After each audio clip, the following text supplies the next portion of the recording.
आज भी नियम है, नवमी तिथि के दिन अगर भगवान नारायण के चरणों में हल्दी और कुंकू दोनों चीजें चढ़ाई जाए तो नारी कभी विधवा होकर नहीं मरती। आज भी लिखा है, अखंडता को पाने के लिए भगवान नारायण के सीधे चरण में हल्दी और उल्टे चरण में हरोली चढ़ाई जाती। शमी के वृक्ष की पत्ती, जैसे ये बेलपत्र होता है, शिव को और गणेश को बेलपत्र शमी पत्र समर्पित होता है। आपको कथा में वर्णन किया था, 33 कोटि देवताओं को भले बेलपत्र नहीं चढ़ेगा, पर 33 कोटि देवताओं को शमी पत्र चढ़ता है।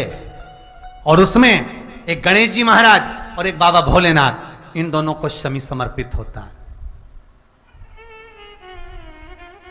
शमी पत्र समर्पित होता है। महाराज कथा में पहले भी वर्णन किया, आज फिर आपको,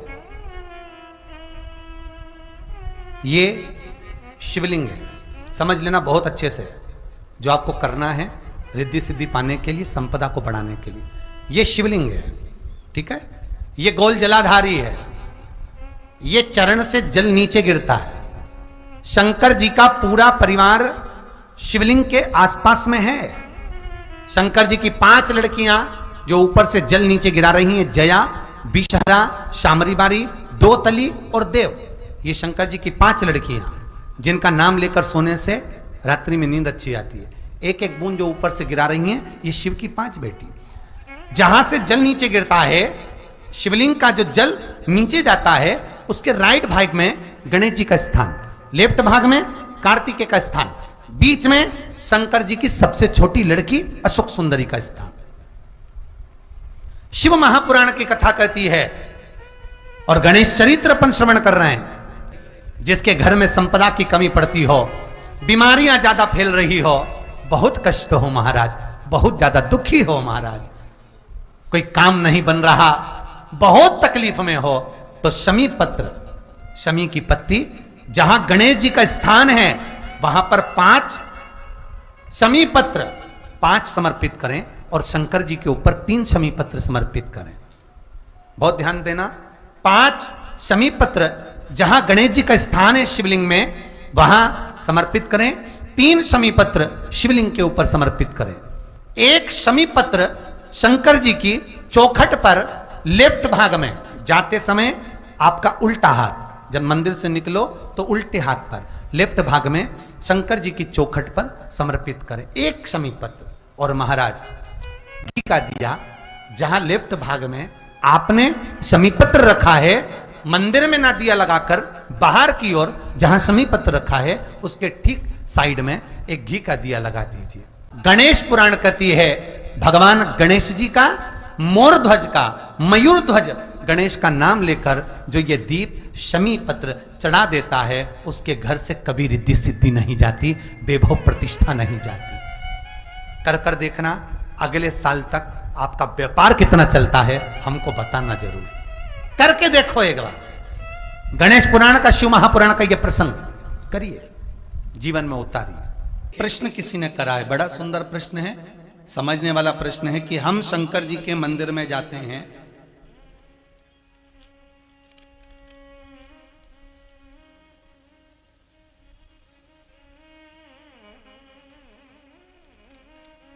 हम शिव जी के मंदिर में जाते हैं तो वहां शंकर जी का श्रृंगार हो गया होता है,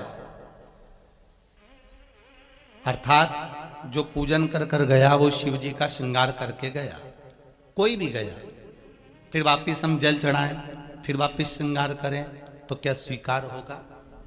एक सहज वाली बात है, बहुत सुंदर प्रश्न है। इसका उत्तर भी बड़ा सरल है कि आपके पहले कोई पूजन करने आया, पशुपति व्रत का या सोमवार का या मंगलवार का या बुधवार का, जो भी पूजन करने आया उसने पूजन करा, श्रृंगार करा, इसके बाद में आप पहुंच गए, आपने भी लोटा भर के पानी चढ़ा दिया, तो क्या भगवान स्वीकार करेगा? क्यों नहीं, क्यों नहीं करेगा?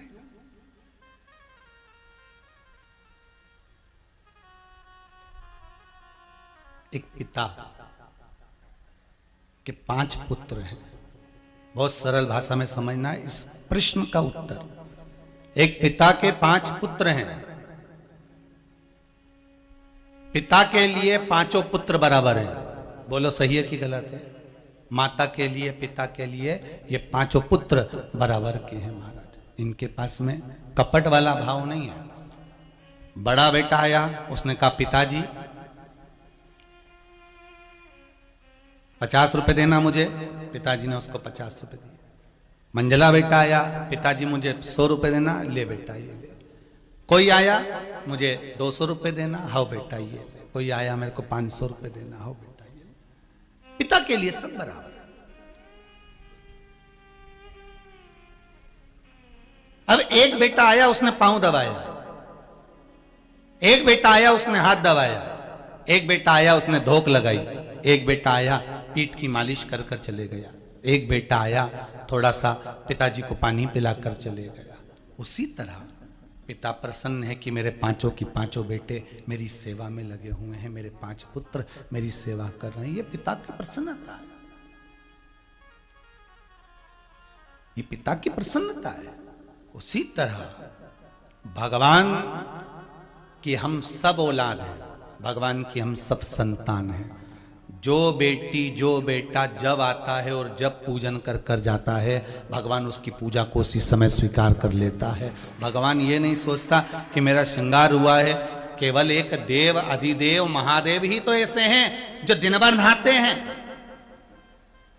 दिन भर उन पर पानी चढ़ता है, दिन भर उनका श्रृंगार होता है, दिन भर उनका आनंद होता है, दिन भर भोग लगता है, दिन भर दिया लगता है, दिन भर उनका स्नान पूजन होता है। केवल एक देव अधिदेव महादेव ही तो ऐसे हैं जिनके मंदिर में जाने का कोई मुहूर्त नहीं होता। जब मर्जी पड़े तब चले जाओ। सारे देवताओं के मंदिर में तो दरवाजे भी रहते हैं, सारे मंदिरों में तो दरवाजे और चौखट भी होती है।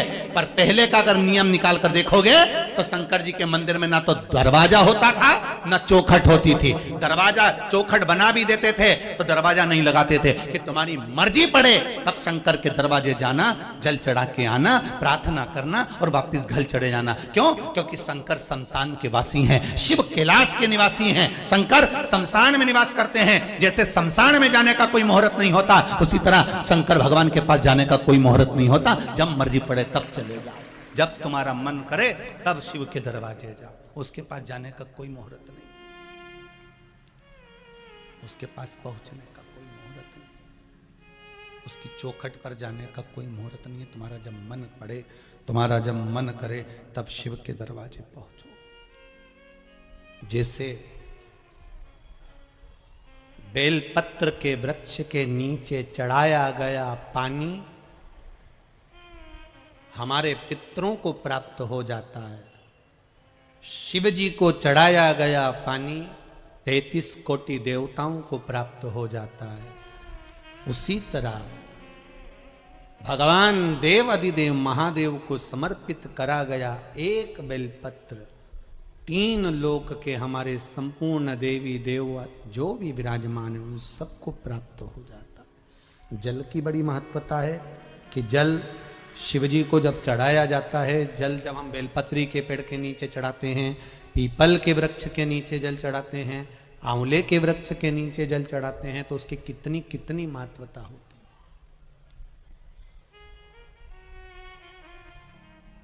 उसकी कितनी मूलता है। दुनिया के लोग भले ना समझे, पर उसमें पहले का नियम है हमारा। पहले जो भोजन होता था, भोजन बनता था, उसमें आंवले की खटास डाली जाती थी। आज के ज़माने में तो लोग टाटरी डाल दें, नींबू डाल दें, ये सब बात की बातें। आंवला इसलिए डालते थे क्योंकि हड्डियां मजबूत रहती थी।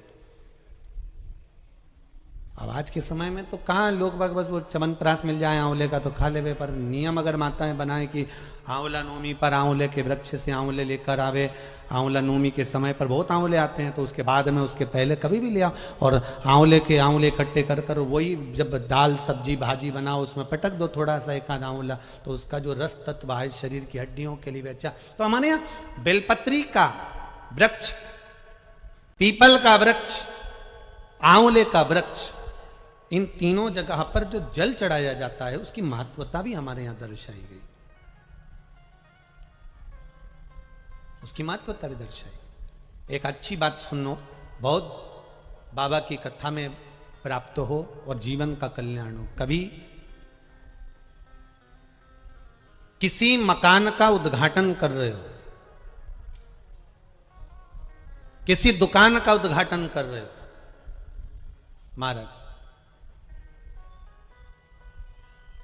मकान का, दुकान का आप उद्घाटन कर रहे हैं, उसको प्रारंभ कर रहे हैं, तो प्रयास करा करो कि पीपल के वृक्ष के नीचे की थोड़ी सी मट्टी, आंवले के वृक्ष की थोड़ी सी मट्टी, थोड़ी सी बेलपत्री के वृक्ष के नीचे की मट्टी, थोड़ा आंकड़ा, जो आंख होता है, जो शिव जी को फूल चढ़ता है सफेद आंख का, उसके नीचे की मट्टी, इन माटी को लाकर जहां नए मकान का मुहूर्त हो रहा हो या नए मकान में अपन जा रहे हो या उस मकान में कहीं पूजन आदि करा रहे हो, तो गाय के गोबर के साथ में, गौ माता का जो गोबर है, गौमूत्र है, उसके साथ में इन माटी को लेकर थोड़ा सा भाग लीप लेना चाहिए।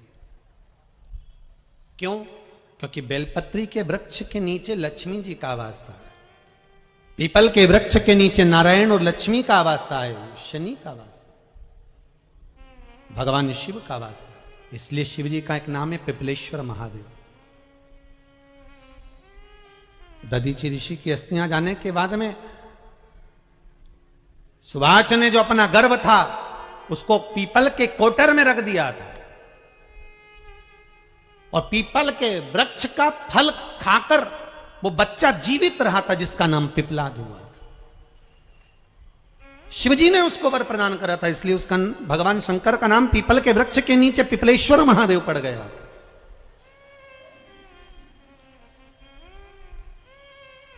भगवान शिव का नाम पिपलेश्वर महादेव। तो यहां जो नारायण, भगवान विष्णु, भगवान ब्रह्मा, भगवान शिव आंवले के वृक्ष के नीचे विराजमान है अपनी अपनी संगनी के साथ, तो वहां की मिट्टी सुख प्रदान करती है। पीपल के वृक्ष के नीचे की मिट्टी सुख प्रदान करती है, बेलपत्री के वृक्ष के नीचे की मिट्टी सुख प्रदान करती है, हमको आनंद की अनुभूति करा देती है।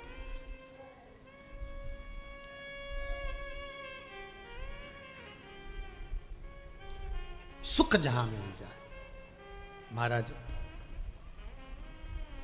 शिव महापुराण की कथा कर रही है, देवराज नाम का ब्राह्मण थोड़ा सा कथा का रसास्वादन कर कर, ब्राह्मण देवता को नहीं मालूम कि ये चोर है, उन्होंने तो उसको भक्त समझा कि कथा सुनने के लिए आया है।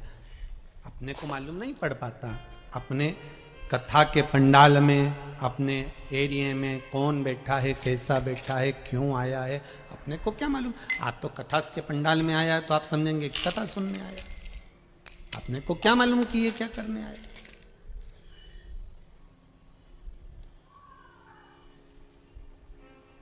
हमें अंदाजा नहीं है कि वो क्या करने के लिए आया, हमें तो अंदाजा इस बात का है कि वो कथा सुनने के लिए आया, कथा श्रवण कर रहा है। अब शिव महापुराण की कथा कहती है, देवराज को कथा सुनी, ब्राह्मण देवता ने अपने मन से बातचीत थी, पर देवराज का मन शिव महापुराण में नहीं लग पाया था। होता है ऐसा, कथा में जानकर बैठने वाला बैठ जाता है और उसका मन नहीं लगता, तो कई लोग कहते हैं गुरुजी आपने तो कथा कही, उसने नहीं सुनी, तो आपको कैसा लगेगा, उसने श्रवण ही नहीं करी। तो हमारा निवेदन फिर वही है,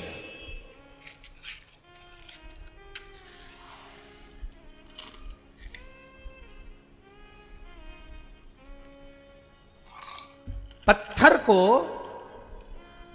पानी में डाल दीजिए, पत्थर नहीं गलेगा, पर सूर्य की तपन से पत्थर शीतल तो रहेगा। उसी तरह आप अगर कथा में जाकर बैठे हो, कथा श्रवण करने के लिए बैठे हो, तो ये पक्का है आपका मन लगे ना लगे, पर कम से कम 3 घंटे आप झूठ बोलने से, पाप करने से, छल करने से, बेईमानी करने से, प्रपंच करने से बचोगे तो सही। भले आपका मन कथा में नहीं लगे, भले आपका चित्त कथा में ना जाए, भले आपका मन कथा में नहीं पहुंच रहा, पर 3 घंटे आप सत्कर्म तो कर रहे हो, 3 घंटे कहीं पाप तो नहीं कर रहे, 3 घंटे आप झूठ तो नहीं बोल रहे, 3 घंटे आप बेईमानी तो नहीं कर रहे, 3 घंटे आप कथा में बैठकर कहीं झूठ प्रपंच तो नहीं कर रहे, इतना ही बच गए ना, वही बहुत है।